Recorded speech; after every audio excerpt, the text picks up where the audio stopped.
بسم اللہ الرحمن الرحیم نحمده ونصلی علی رسولہ الکریم۔ برادران ملت، آج میں پوری امت مسلمہ اور بالخصوص اپنے برادر ملک فلسطین کے عوام سے مخاطب ہو رہا۔ فلسطینیوں کے خلاف اسرائیلی جارحیت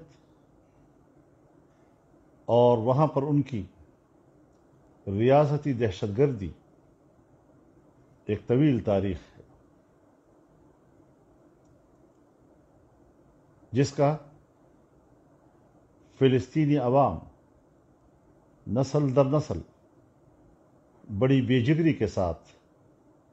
ان کی ریاستی دہشت گردی اور سرزمین فلسطین پر ان کے قبضے کے خلاف اپنی آزادی کے لیے قربانیاں دے رہے ہیں، چھوٹے چھوٹے بچوں کی قربانیاں دے رہے ہیں، جوانوں کی قربانیاں دے رہے ہیں، ماں اور بہنوں کی قربانیاں دے رہے ہیں۔ میں فلسطینیوں کی اس جدوجہد کو خراج تحسین بھی پیش کرتا ہوں اور ان کے ساتھ ایک بار پھر اپنی طرف سے، جمعیت علماء اسلام کی طرف سے اور پورے پاکستانی قوم کی طرف سے مکمل یکجہتی کا یقین دلاتا ہوں۔ اس سال اس مہینے میں جو وہاں 27 رمضان کی رات تھی اور مسجد اقصی میں مسلمان بھائی بہنیں نماز میں مصروف تھے، تراویح میں مصروف تھے، اسرائیلی درندے مسجد کے اندر گئے، فائرنگ کی، شیلنگ کی، نماز میں بھگدڑ مچائی، مسلمانوں کی عبادت کو سبوتاژ کرنے کی کوشش کی۔ یہ اتنا بدنما اقدام ہے کہ اگر خود صہیونیوں کو اور پھر یہودیوں کو اور پھر عالمی برادری کو کچھ بھی احساس ہو تو ان کو شرم کے مارے ڈوب مرنا چاہیے۔ اپنی اس ذلت آمیز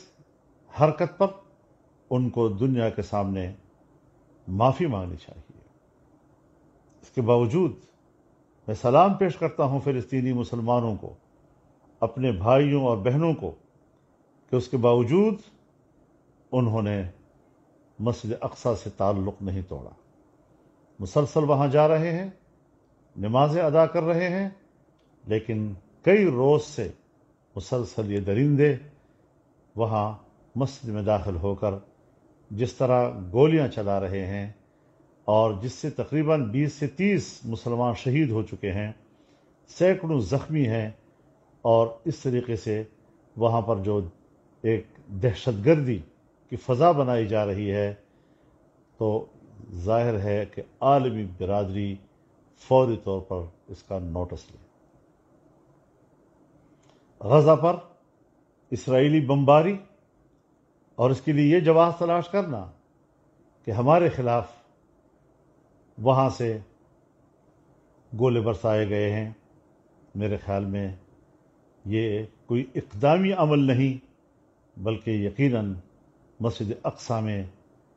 اسرائیلی درندگی کے جواب میں اگر کیا بھی ہے تو اسی کے حوالے سے ہوگا، لیکن اس کو بہانہ بنا کر جس طرح بے دردی کے ساتھ انہوں نے غزہ پر بمباری کی اور وہاں پر 20 سے زیادہ مسلمانوں کو شہید کیا، یہ مسلمانوں کا خون ارزاں کب تک بہتا رہے گا اور کیوں کر اس پر امت مسلمہ خاموش ہے یا خاموش رہے گی؟ میں اس موقع پر پوری امت مسلمہ کو جھنجھوڑنا چاہتا ہوں کہ اس وقت ان کی خاموشی در حقیقت اسرائیل کی درندگی کی تائید اور حمایت ہے، اس سے کم ان کی خاموشی کی کوئی حیثیت نہیں ہے۔ OIC اب تک کیوں خاموش ہے؟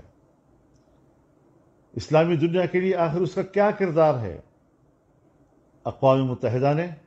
ایک روایتی مذمتی بیان جاری کیا ہے، لیکن اس حوالے سے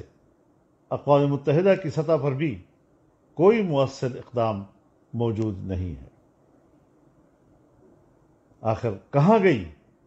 انسانی حقوق کی تنظیمیں؟ اگر اسلامی دنیا میں کوئی ایک چھوٹا موٹا واقعہ ہو جائے تو یہ پوری دنیا کی انسانی حقوق کے آسمان سر پہ اٹھا لیتی ہے، لیکن جہاں اسرائیل کی ریاستی دہشت گردی اور ان کی درندگی کا نشانہ بن رہے ہیں فلسطینی نہتے مسلمان، وہاں ان کی زبانیں گنگ ہو جاتی ہیں۔ کس کی نمائندگی کر رہے ہیں؟ کیا واقعی ہم ان کو انسانی حقوق کا پاسبان سمجھیں؟ کیا واقعی ہم ان کو انسانی حقوق کا وکیل سمجھیں؟ یہ انسانی حقوق کو بیچنے والے ادارے ہیں، یہ بڑی قوتوں کے مفادات کے محافظ اور دنیا میں ناجائز قبضوں کی سپورٹ کرنے کے ادارے ہیں۔ اس حوالے سے جمعیت علماء اسلام کا موقف ہمیشہ سے بڑا واضح رہا ہے، اور دنیا جانتی ہے کہ کراچی میں 1-2 ماہ قبل جمعیت علماء اسلام نے جو ملین مارچ کیا تھا وہ تاریخ کے اوراق پر ثبت ہو چکا ہے، اور اس کے آثار کبھی مٹیں گے نہیں، اور انشاءاللہ یہ سلسلہ جاری رہے گا۔ عید الفطر کے بعد ہم پورے ملک میں اسرائیل کے خلاف مظاہروں کا آغاز کریں گے، اور میں اپیل کرتا ہوں پوری امت مسلمہ سے، اپیل کرتا ہوں پورے پاکستانی قوم سے، علماء سے، خطباء سے، کہ وہ عید کے اور جمعے کے اجتماعات میں اسرائیلی درندگی کی مذمت کریں اور اپنے فلسطینی بھائیوں کے ساتھ بھرپور یکجہتی کا اظہار کریں، اور اس کو اپنا دینی ملی فریضہ سمجھیں۔ انشاءاللہ العزیز فلسطینیوں کو یقین دلاتا ہوں کہ ہم ان کے شانہ بشانہ رہیں گے، ہم ان کے دوش بدوش اس ظلم کے خلاف اپنی آواز بلند کرتے رہیں گے، اور امت مسلمہ سے بھی اپیل کرتا ہوں کہ پورے دنیا میں جہاں بھی مسلمان ہیں،